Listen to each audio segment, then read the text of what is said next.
Our story today starts in the year 753 AD. The desert winds whisper through the city of Merv, modern-day Mary, Turkmenistan, a thriving hub in the Persian Empire. Once a crown jewel of the Silk Road, it was amongst the most influential cities in the route. The story is about a fictional merchant named Samir al-Muqaddam, a young man with the calloused hands and the sharper instincts, who packed his father's ledgers, sealed jars of saffron, and his own nervous heartbeat into a caravan heading east towards China. But don't get this wrong. This isn't just a story about trade. It's about trust. It's about connection. It's about influence. And every story, lesson along this journey are the lessons that need to be applied to modern day marketing and modern day brands. And so, in today's episode of Critical Hit, we are going to hop on our horses and follow Samir's journey on the Silk Road. And in the second half, I'll break down the marketing parallels to help you build a stronger, more trustworthy brand in 2025. Samir is remembering the time his father said it was easier to sell a myth than to move a mule through Takalmakan. And it echoed in his mind as the caravan crossed from Merv into brutal terrain near Bukhara in the present-day Uzbekistan. He had packed textiles, glass beads, and a potent blend of saffron and the dried citrus peels, rare in the East, coveted in Chang'an, now Xi'an in China. But none of that mattered if he couldn't prove he was trustworthy, because he knew the truth about Silk Road. Goods moved slow, but reputations moved fast.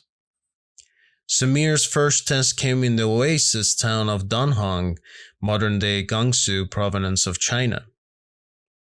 The local broker, an old Sogdian trader named Targan, refused to even look at his wares. "Your spices are fine," he muttered, "but who vouches for you?" Samir froze. No family crest, no merchant guild stamps, no sealed parchment of introduction. He only had a promise. So he did what his father once did. He offered credit before coin. A small barrel of saffron, pay after it sells. A letter written by a caravan's camel handler who had once served Targon's cousin. It wasn't elegant, but it obviously worked.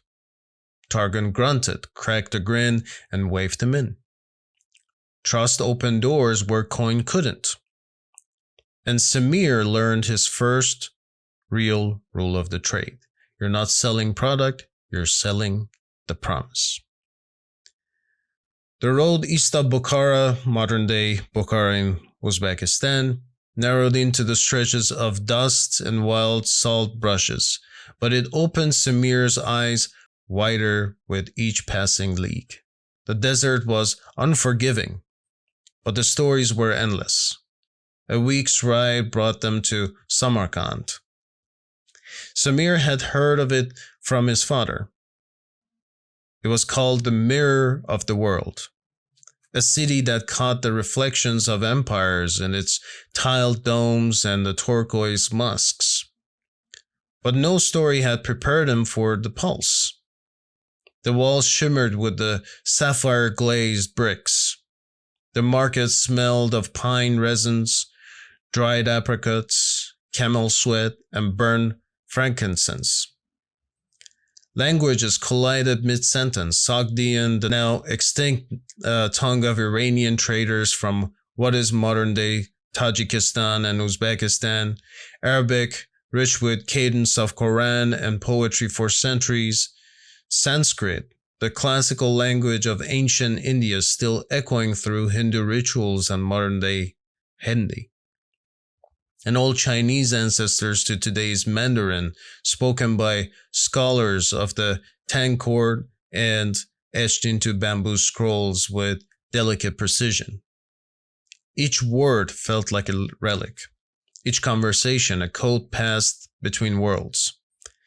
This was a collision of civilization, spoken out loud. Every corner held a contradiction. A Hindu trader next to a Byzantine metalsmith, a Turkic horseman bargaining with a monk. Samir felt like it was in the middle of a living library, and nowhere was this more apparent than the Rostak, the intellectual alleys behind the trade rows. There amidst parchment and faded silks, travelers traded more than goods. They traded meanings and stories. One morning, Samir passed a quiet corner where a Buddhist monk from Nalanda was sketching something on the bark with a broken reed. Right next to him, a Syrian trader dictated verses from Galen's medical texts, while a teenage boy translated into Sogdian for the Chinese herbalist. No money changed hands. Samir stood frozen in revelation. Because what flowed through the city wasn't just the silk. It was philosophy, medicine, faith, mathematics, and stories. He lingered in Samarkand longer than planned. He wandered his madrasas and drank salted tea with the scholars. He met a paper maker from Khotan who gifted him a scroll embedded with mulberry fibers and tiny rose petals. Write your journey, the man said, not for profit, but for memory. That night, under an open sky behind Karvansarai, Samir opened the scroll and began sketching the saffron flower. Suddenly, something shifted. He realized people didn't just trade for survival. They traded to feel connected to ancestors, to gods, to the stories that are much, much bigger than themselves. From Samarkand, the caravan moved towards Kashgar, and with this caravan, Samir carries more wonders and purpose. He carried the weight of what it meant to belong to a chain longer than any road. The approach to Kashgar was like arriving at the edge of the living mosaic. The city clung to the western lip of Taklamakan desert, where survival depended less on strength and more on diplomacy. By now, Samir had learned no one made it through this part of the Silk Road alone. Kashgar was more than just a marketplace, but the nerve center of the trade routes. A collision point where caravans from Persia, India, Arabia met with the Chinese envoys, Mongol horsemen, and nomadic families from the Altai Mountains. At the gates, guards tallied camels and checked seals. But what was happening inside, the real gatekeepers were the brokers. Men and a few women controlled everything.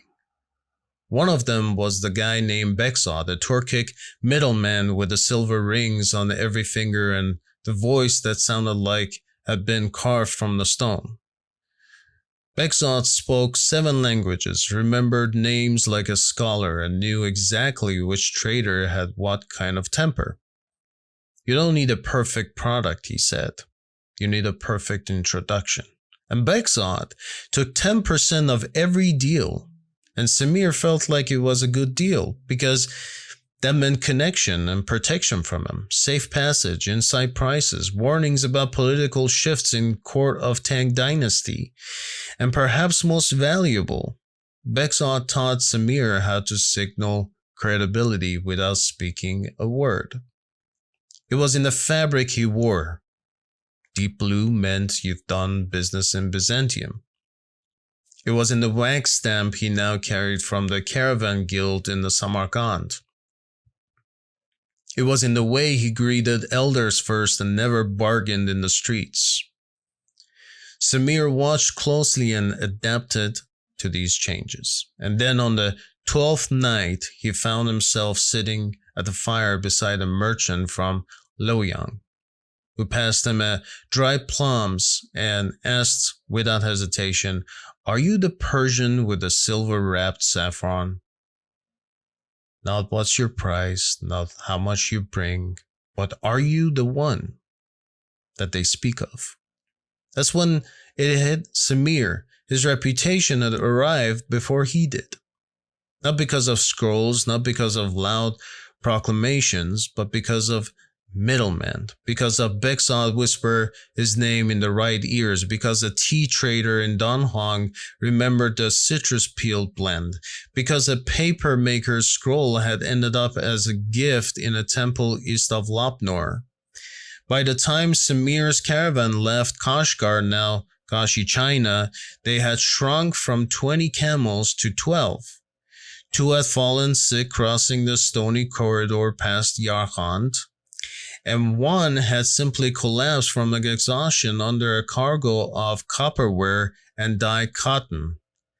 But it wasn't just the loss of livestock that weighed on Samir. Something else was bothering him, something he hadn't encountered in Merv or Samarkand or even in the volatile courtship of Kashgar's markets. In Nia, a town that clung to the southern edge of the desert, he found a vendor selling Persian saffron for half the going rate. It was mixed with dried petals and turmeric. A counterfeit, but wrapped in a cloth strikingly similar to his own. Samir was furious about this. "You steal my name," he told the man. "No." The vendor smirked. "I sell what people want to believe is yours." He could have made a scene about it. He could have threatened to cut the man off the future caravans, but instead he turned away. His mind was racing because the truth was, trust had a shelf life. And when it was broken, it didn't matter who actually sold the real thing. Just a few days later in Lulan, he encountered something even more jarring. A spice merchant offered him access to Tang Dynasty nobles' inner circle, but with a smaller caveat. If Samir agreed to inflate the healing properties of his citrus plant. "Say it cures fever," the man urges. "Say it keeps a mind sharp. I'll take 100 jars today." Samir hesitated. That kind of lie would sell. It might even open palace doors, but it wouldn't hold. And he remembered Begzad's warning whispered under the night sky in Kashgar. Fast gold invites fast death. But trusted names survive empires. So Samir refused. He passed up the biggest deal of his journey. He left Lulan with the lighter pockets and a heavier dignity. 2 weeks later, he overheard a Chinese court emissary in Tarfan mocking the miracle spice from the West as peddler's poetry. But when Samir introduced himself, quietly, respectfully, the man tilted his head and said, "Ah, you're the one who turned down Lulan's price." Or that spread again, and this time about the ethics. And long after the spices faded and the scrolls crumbled, it would be the reputation, the integrity behind the product that others would remember. The air grew colder as Samir's caravan approached the final stretch towards Chang'an, capital of Tang Dynasty, and the eastern anchor of the Silk Road. Chang'an was more than a city. It was like a system. Gridded streets stretched wider than anything Samir had seen before, each district pulsing with a different function. Textiles, spices, artisans, armorers, coin exchangers, scribe halls. It had walls taller than 7 camels stacked, and gates guarded not just by soldiers, but by forms, stamps, protocols. Everything was documented. Paperwork moved faster than goods, and no one got through without the right and proper credentials. So Samir stood at the West Market Registry, parchment in hand, waiting for his entry scroll to be approved. Beside him stood merchants from Silla, which is the modern-day Korea, Nara, today being Japan, and a man in lacquered armor from the southern Song borderlands.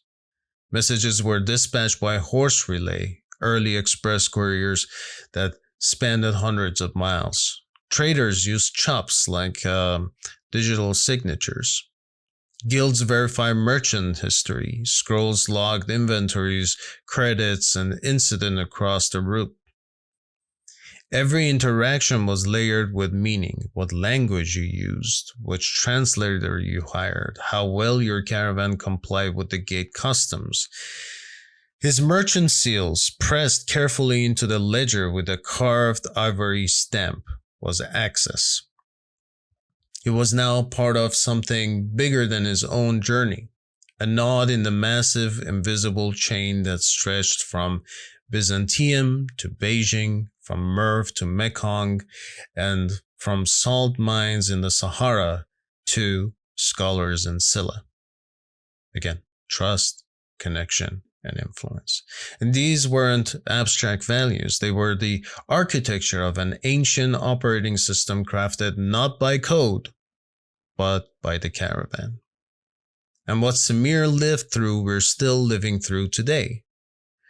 We talk a lot about performance marketing, reach, impressions, click-through rates, but the Silk Road ran on something you couldn't track with a UTM code: the trust.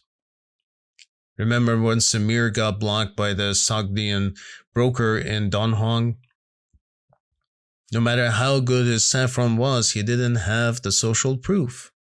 He didn't have receipts, cosigns, or reputation that preceded him.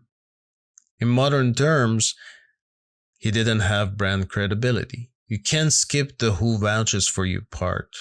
Not with customers, not with investors, not even with algorithms. People don't trust websites. They trust what other people say about the websites, about the companies. They trust what's repeated, shared, reviewed, and whispered. Your brand's reputation is built by others choosing to repeat your stories. And it compounds as it grows. When Samir offered pay after it sells, that was trust-based sales model. Same thing you see with the free trials, freemium models, or even buy now, pay later. That it says, we'll take the risk so you don't have to.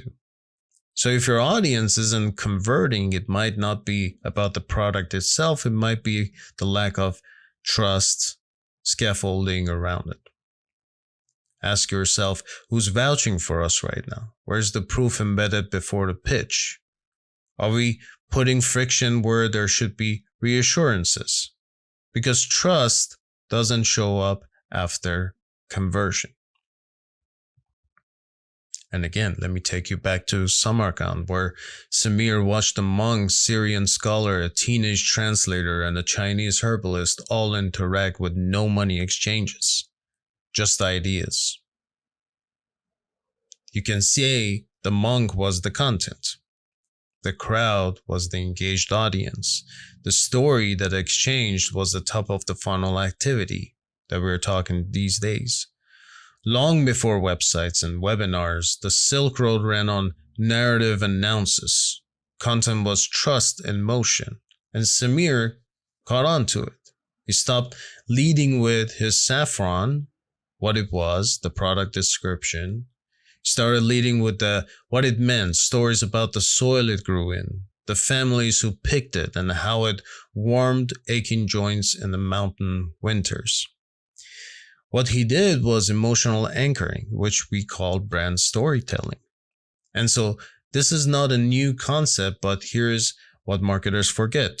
Information doesn't travel unless it's wrapped around some sort of a meaning.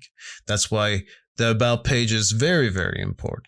That's why founders who share their journey build loyalty. That's why 30-second TikTok of a founder packing orders can outperform even $5,000 ads. And it's why AI-generated fluff gets ghosted, because we can tell when something was made to fill space instead of create connection. So if you're sitting on a founder story or an origin myth or a product tale that only your team knows, don't hesitate and don't hide it. Because every product on the shelf is either a commodity or a carrier of belief. And belief is what people trade, even if they pay with money. Samir didn't get into Chang'an because his saffron was great. He got there because Behzad, a multilingual broker in Kashgar, whispered in the right ears. Behzad was a connector. And today, that role still exists. We call them the influencers, affiliate marketers, strategic partners, distribution platforms, marketplace gatekeepers, social media algorithms. The mistake is when we tell ourselves that going direct is the true way. You're always going to go through someone or somebody or something. Even Google, arguably being your most direct channel, is middleman. You play by its SEO rules. You hope it serves you up, and you pay one way or another to earn visibility, whether with ads or SEO. Same with TikTok, Instagram, Amazon, app stores. If you're not building the platform, you're playing by someone's rules. And Samir, he decided to partner with the system. Of course, with the right system. He gave Behzad the margin. He earned protection, social gadgets, pre-qualified buyers. Middlemen are not your enemy. Unaccounted middlemen are. If you're running a brand right now, ask yourself, who are your Behzad? Who's actually moving your message? Who controls the hands-off between interest and intent? Because even in 2025, nobody succeeds in isolation. Your message moves fastest when it's carried by someone or group of people that already trust it. When we go to Lulan, Samir faced a crossroads. A Tang Dynasty official wanted him to fake claims, sell his citrus blend as a miracle cure. Biggest payday of the trip, right? Biggest audience. All he had to do was lie. And he walked away. That single choice shaped his reputation across the Eastern Trade Network. People knew his name not just because of what he sold, but because he refused to do so. Now fast forward to today, how many brands are still making that same choice, but in the digital form? Inflated performance stats on the pitch decks, promising product features that don't exist yet, marketing campaigns that sell more aspiration than the truth, A/B testing messaging they wouldn't say in person. Look, marketing is influence. But the question is, are you building long-term trust or constantly trying to hit for short-term gain? Every shortcut you take today becomes a reputation debt tomorrow. People talk. Screenshots float. Reddit posts don't get deleted. What Samir figured out in the sandstorm of Lulan is something that is a struggle to this day. You don't scale integrity after the fact. You bake it in from the very, very first touch point all the way to your refund policy. When brands focus only on metrics and forget morals, they start bleeding from the inside out. So ask yourself a few questions. Where are we trading honesty for speed? Would we say this campaign's message to a friend? Is our reputation shaped by what we do when no one's watching? Because trust isn't just a brand asset, it's a warranty on your future revenue. At the gates of Chang'an, right, Samir looked around and realized that he wasn't just in a city, he was in a system, a network, right? Seals, stamp scrolls, brokers, translators, paper trails. And none of it was optional. You want access to the West Market? You need entry credentials. Want storage for your goods? Or for your merchant status? Want repeated business? You need a reputation. Now zoom out to 2025. That's your marketing stack. Each tool integration is requirement for you to get further and further in your journey. Each metric you track is a checkpoint. CRMs keep your data. who trades with you. Analytics tells you who's buying, why they're buying. Email, your Don Juan broker whispering into inboxes. Paid ads, your toll roads, costly but sometimes necessary. SEO and reputation, the merchant seal you earn over time. UX and UI, the face of your caravan. It's not about having tools, the best tools, and how seamlessly they connect and what stories they tell together. Samir wasn't successful because he had better saffron. He was successful because he understood the flow of the system. He built for scale without losing the soul. He didn't chase every shiny road. He focused on making sure each node, each market, each contact, each story was consistent, respected, and trackable. And today, that's what great marketing leaders do. They don't just launch campaigns, they architect pipelines. They monitor message flow. They enforce consistency across every touch point. Just like a silk merchant inspecting bulls at every border. Because your system is the brand long after the billboards fade. So the next time you're adjusting your funnel or auditing your martech stack, ask yourself this: is this helping me move in a meaningful way? Is there friction between markets and in my system? Can someone follow the promise and from cart to retention? Because if Samir's journey taught us anything, the Silk Road wasn't built for speed, it was built for resilience. And that's what great marketing systems need to deliver.